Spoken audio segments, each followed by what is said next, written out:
ഞാൻ കാണുന്നതിന് മുമ്പ് തന്നെ ബഹുമാനപ്പെട്ട മുഖ്യമന്ത്രി ഈ ഉണ്ണികൃഷ്ണൻ പോറ്റിയെ കാണുകയും അദ്ദേഹവുമായി സ്വകാര്യ സംഭാഷണങ്ങൾ നടത്തിയ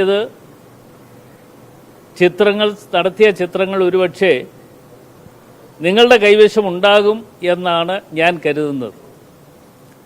ആ സ്വകാര്യ സംഭാഷണത്തിൽ അദ്ദേഹം പറഞ്ഞത്,